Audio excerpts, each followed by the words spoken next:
Mallikarjuna ಖರ್ಗೆಯನ್ನ ಭೇಟಿಯಾಗಿದ್ದಾರೆ CM.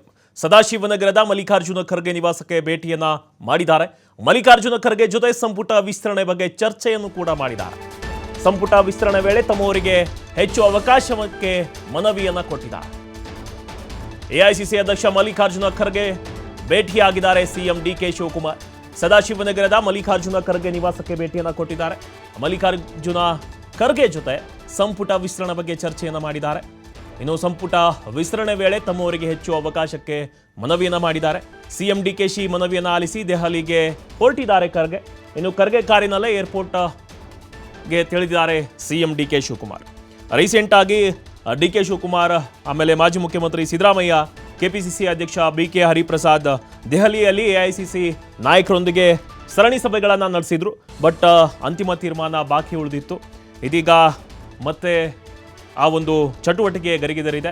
ಸದಾಶಿವನಗರದ Mallikarjuna Kharge ನಿವಾಸಕ್ಕೆ DK Shivakumar ಭೇಟಿಯನ್ನ ಮಾಡಿದ್ದಾರೆ. ಭೇಟಿಯನ್ನ ಮಾಡಿ ಸಚಿವ ಸಂಪುಟ ವಿಸ್ತರಣೆ ಬಗ್ಗೆ ಚರ್ಚೆಯನ್ನು ಕೂಡ ಮಾಡಿದ್ದಾರೆ. ತಮ್ಮ ಬೆಂಬಲಿತ ಅಭ್ಯರ್ಥಿಗಳಿಗೆ, ಶಾಸಕರಿಗೆ ಸಚಿವ ಸ್ಥಾನವನ್ನ ಕೊಡಿಸಿ ಅಂತ ಕೂಡ ಹೇಳಿದ್ದಾರೆ. ಇದರ ಬಗ್ಗೆ ಹೆಚ್ಚಿನ ಮಾಹಿತಿಯನ್ನು ನೀಡ್ತಾರೆ ನಮ್ಮ ಪ್ರತಿನಿಧಿ ಶಿವಕುಮಾರ್ ಜೋಹಳ್ಳಿ. ಫೋನುಗೆ ಜಾಯ್ನ್ ಆಗಿದ್ದಾರೆ. ಶಿವಕುಮಾರ್, ಇದೀಗ ಮತ್ತೆ ಸಂಪುಟ ವಿಸ್ತರಣೆ ಕಾವು ರಾಜ್ಯದಲ್ಲಿ ಪಡೆದುಕೊಳ್ತಾ ಇದೆ. ಎಐಸಿಸಿ ಅಧ್ಯಕ್ಷ ಮಲ್ಲಿಕಾರ್ಜುನ ಖರ್ಗೆಯನ್ನ ಭೇಟಿಯಾಗಿದ್ದಾರೆ ಡಿಕೆ ಶಿವಕುಮಾರ್ ಅವರು. ಇದೀಗ ಪ್ರಾದೇಶಿಕತೆ, ಆಮೇಲೆ ಜಾತಿ ಸಮೀಕರಣ ಜೊತೆಗೆ ಈಗ ಡಿಕೆಶಿ ಮತ್ತು ಸಿದ್ದರಾಮಯ್ಯ ಬೆಂಬಲಿತರ ಈ ಎಲ್ಲ ಒಂದು ಗೊಂದಲ ಇದೆ. ಯಾವ ರೀತಿ ಇದನ್ನ ಟ್ಯಾಕಲ್ ಮಾಡ್ತಾರೆ? ಸದ್ಯದ ಈ ಭೇಟಿ ಏನಿದೆ, ಡಿಕೆ ಶಿವಕುಮಾರ್ ಅವರ ಭೇಟಿ ಯಾವ ರೀತಿ ಒಂದು ಪೊಲಿಟಿಕಲ್ ಡೆವಲಪ್ಮೆಂಟ್ಗೆ ಕಾರಣ ಆಗುತ್ತೆ ಶಿವಕುಮಾರ್? ಮಲ್ಲಿಕಾರ್ಜುನ ರಾಜ್ಯದಲ್ಲಿ ಈಗ ಸಂಪುಟ ವಿಸ್ತರಣೆ ಮಾಡಬೇಕು ಅನ್ನುವಂತಹ ಚರ್ಚೆಗಳು ಜೋರಾಗಿದೆ. ಮೊನ್ನೆ ದೆಹಲಿಗೆ ತೆರಳಿದಂತಹ ಸಂದರ್ಭದಲ್ಲಿ ಡಿಕೆ ಶಿವಕುಮಾರ್, ಸಿದ್ದರಾಮಯ್ಯ, ಹರಿಪ್ರಸಾದ್ 3 ಜನ ವರಿಷ್ಠ ನಾಯಕರನ್ನ ಭೇಟಿ ಮಾಡಿದ್ರು. ಆದ್ರೆ ಎಐಸಿಸಿ ಅಧ್ಯಕ್ಷ ಮಲ್ಲಿಕಾರ್ಜುನ್ ಖರ್ಗೆ ಅವರು ಆ ಭೇಟಿ ಸಂದರ್ಭದಲ್ಲಿ ಇರಲಿಲ್ಲ. ತುರ್ತು ಕಾರಣಗಳಿಂದಾಗಿ ಅವರು ದೆಹಲಿಯಿಂದ ಬೆಂಗಳೂರಿಗೆ ವಾಪಸ್ ಆಗಿದ್ರು. ಹಾಗಾಗಿ ಸಭೆ ಕೂಡ ಅಪೂರ್ಣ ಆಗಿತ್ತು. ಆದ್ರೆ ಸಿದ್ದರಾಮಯ್ಯ, ಡಿಕೆ ಶಿವಕುಮಾರ್, ಹರಿಪ್ರಸಾದ್ ಅವರು ಕೊಟ್ಟಿರುವಂತಹ ಸಚಿವಾಕಾಂಕ್ಷಿಗಳ ಪಟ್ಟಿಯ ಬಗ್ಗೆ ಅಲ್ಲಿ ಚರ್ಚೆ ಆಗಿ ಅಂತಿಮವಾಗಿ ರಾಹುಲ್ ಗಾಂಧಿ ಅವರು ಸಮುದಾಯ ಮತ್ತೆ ಜಾತಿ, ಸಣ್ಣ ಪುಟ್ಟ ಸಮುದಾಯಗಳೇನಿದೆ ಅದಕ್ಕೂ ಕೂಡ ನಾವು ಅವಕಾಶವನ್ನ ಮಾಡಿಕೊಡ್ಬೇಕು. ಯಾರು ಪಕ್ಷವನ್ನ ಬೆಂಬಲಿಸ್ತಾರೆ ಅಂತ ಸಮುದಾಯಗಳನ್ನ ನಾವು ಕಡೆಗಣಿಸೋದು ಬೇಡ ಅನ್ನುವಂತ ನಿಟ್ಟಿನಲ್ಲಿ ಮತ್ತೊಂದು ಪಟ್ಟಿಯನ್ನ ಕೊಡಿ ಅನ್ನುವಂತ ಸೂಚನೆಯನ್ನ ಕೊಟ್ಟಿದ್ದಾರೆ. ಅದರ ಜೊತೆಗೆ ಈ ಬಾರಿ ಕೊಟ್ಟವರಿಗೆ ಕೊಡ್ಬೇಕು ಅನ್ನುವಂತಹ ಡಿಮ್ಯಾಂಡ್ಗಳನ್ನು ಕೂಡ ಮಾಡಲಾಗಿತ್ತು ರಾಹುಲ್ ಗಾಂಧಿ ಅವರ ಮುಂದೆ. ಆದ್ರೆ ಅದಕ್ಕೆ ರಾಹುಲ್ ಗಾಂಧಿ ಅವರು ಆಕ್ಷೇಪಣೆಯನ್ನ ವ್ಯಕ್ತಪಡಿಸಿದ್ದಾರೆ. ಪದೇ ಪದೇ ಕೊಟ್ಟವರಿಗೆ ಅವಕಾಶವನ್ನ ಕೊಡೋದು ಸರಿಯಿಲ್ಲ. ಯಾರು ಕೇಪಬಲ್ ಇದ್ದಾರೆ, ಯಾರು ಪಕ್ಷಕ್ಕೆ ನಿಷ್ಠರಿದ್ದಾರೆ, ಮತ್ತೆ ಪಕ್ಷವನ್ನ ಸಮರ್ಥವಾಗಿ ಮುನ್ನಡೆಸ್ತಾರೆ, ಸರ್ಕಾರಕ್ಕೆ ಯಾರು ಒಳ್ಳೆಯ ಹೆಸರನ್ನ ತರ್ತಾರೆ ಅಂತವರನ್ನ ನಾವು ಉಳಿಸ್ಕೊಳ್ಳೋಣ.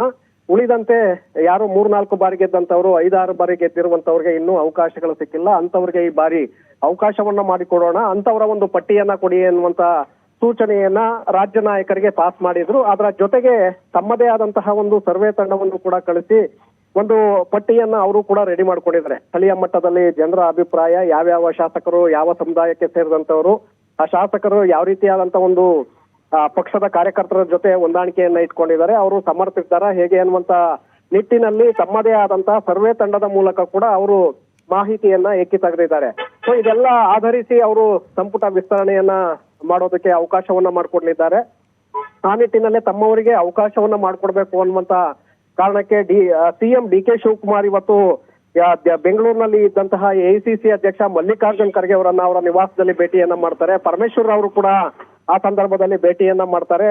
ಇಬ್ಬರು ನಾಯಕರು ಖರ್ಗೆ ಅವರ ಜೊತೆ ಸಾಕಷ್ಟು ಹೊತ್ತು ಚರ್ಚೆಯನ್ನ ಮಾಡ್ತಾರೆ. ಹಾಗೆ ಪರಮೇಶ್ವರ್ ಕೂಡ ತಮ್ಮ ಆಪ್ತರಿಗೆ ಒಂದಿಬ್ಬರಿಗೆ ಅವಕಾಶವನ್ನ ಮಾಡಿಕೊಡಿ ಅನ್ನುವಂತ ಬೇಡಿಕೆಯನ್ನ ಖರ್ಗೆ ಅವರ ಮುಂದೆ ಇಟ್ಟಿದ್ದಾರೆ. ನಂತರ ಡಿಕೆ ಶಿವಕುಮಾರ್ ಆಗಮಿಸಿದ ನಂತರ ಅವರು ಕೂಡ ತಮ್ಮ ಆಪ್ತರಿಗೆ ಅವಕಾಶವನ್ನ ಮಾಡಿಕೊಡುವಂತ ಪ್ರಯತ್ನ, ಜೊತೆಗೆ ಖರ್ಗೆ ಅವರ ಮೂಲಕ ರಾಹುಲ್ ಗಾಂಧಿ ಅವರ ಮೇಲೆ ಒತ್ತಡವನ್ನ ತರುವಂತ ಒಂದು ಪ್ರಯತ್ನವನ್ನು ಕೂಡ ಮಾಡಿದ್ದಾರೆ. ಖರ್ಗೆ ಅವರ ಜೊತೆ ಏರ್ಪೋರ್ಟ್ ವರೆಗೆ ಡಿಕೆ ಶಿವಕುಮಾರ್ ಅವರ ಕಾರಿನಲ್ಲೇ ತೆರಳಿದ್ದು. ಆ ಸಂದರ್ಭದಲ್ಲೂ ಕೂಡ ತಮ್ಮವರಿಗೆ ಅವಕಾಶವನ್ನ ಮಾಡಿಕೊಡ್ಬೇಕು ಅನ್ನುವಂತ ಮನವಿಯನ್ನ ಖರ್ಗೆ ಅವರ ಮುಂದೆ ಇಟ್ಟಿದ್ದಾರೆ. ಇದೀಗ ಖರ್ಗೆ ಅವರು ದೆಹಲಿಗೆ ತೆರಳಿದ ನಂತರ ರಾಹುಲ್ ಗಾಂಧಿ ಹಾಗೆ ವೇಣುಗೋಪಾಲ್ ಅವರ ಜೊತೆ ಇವತ್ತು ಸಂಜೆ ಸಭೆಯನ್ನ ನಡೆಸಲಿದ್ದಾರೆ. ಆ ಸಭೆಯಲ್ಲಿ ಬಹುತೇಕವಾಗಿ ಸಂಪುಟ ವಿಸ್ತರಣೆಗೆ ಸಂಬಂಧಪಟ್ಟಂತೆ ಒಂದು ಅಂತಿಮ